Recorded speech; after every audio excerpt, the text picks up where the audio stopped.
Okay, welcome back to the classroom. My name is Mr. Wong. Today we'll be going through the 2010 HSC physics paper. This is question 24, worth 3 marks.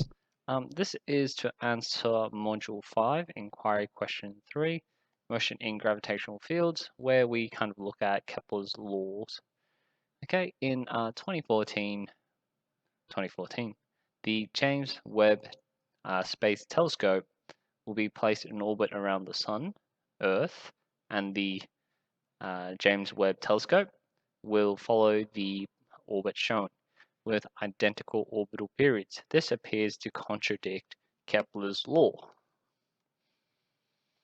Why is it possible for the James Webb Space Probe or telescope to orbit the Sun with the same orbital period as Earth? In your answer, refer to Kepler's law of periods.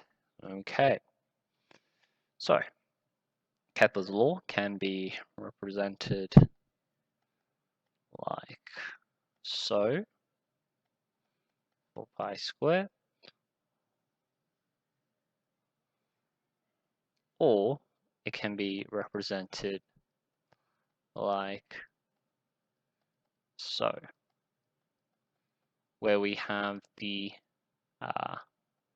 orbital constant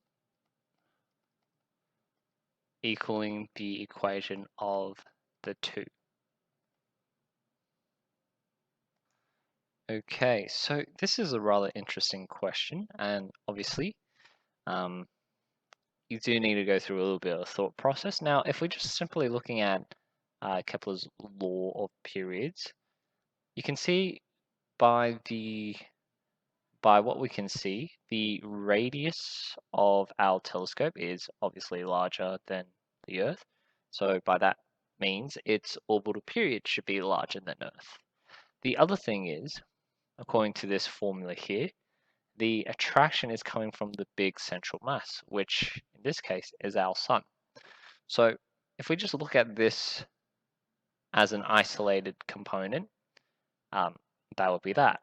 However, Earth is also contributing a gravitational force on our telescope. It's pulling it in.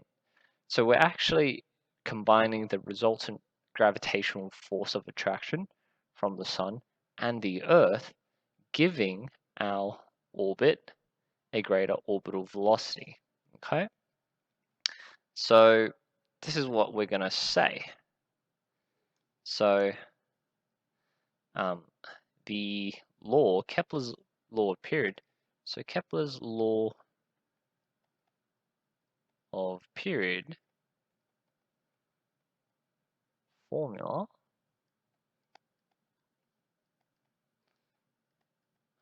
assumes one central mass acting on another.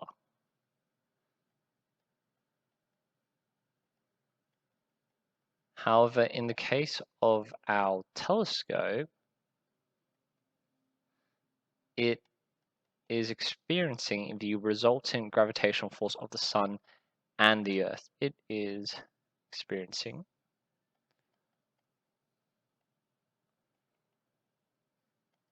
the resultant gravitational force of both the Earth and the Sun.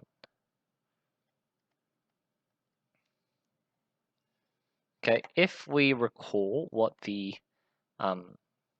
formula for orbital velocity is gm over r. So by having two mass objects exerting that gravitational pull on you, that actually increases the orbital velocity. So as a consequence, this increases the orbital speed of JWST. And given that we know the formula for orbital speed can also be written as v equals to 2 pi r over t. So if v is increased, that means the orbital period must decrease. So hence its orbital period decreases, and if we have a look, its orbital decreases, leading it to have a similar, or having to have the same orbital period of Earth orbiting the Sun.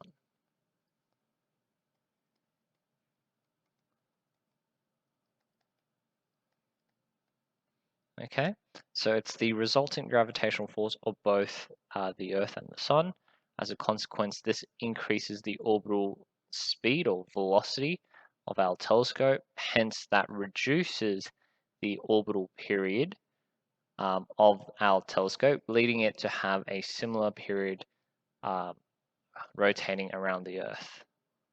Okay, we can even comment if Earth, or if it wasn't near Earth,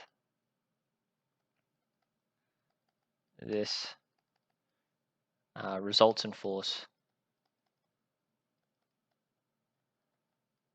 may not be as large, or you could even say may not even exist if Earth wasn't even there.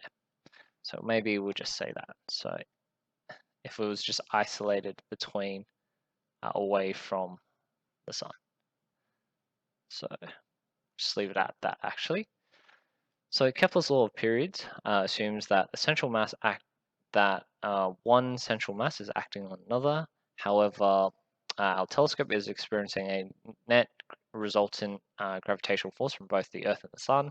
As a consequence, this increases the orbital speed, hence decreases its orbital period, leading it to have the same as the Earth. Okay, so that concludes us for this response. If you found it useful in dissecting this diagram up here, please like, subscribe, and I'll see you next time.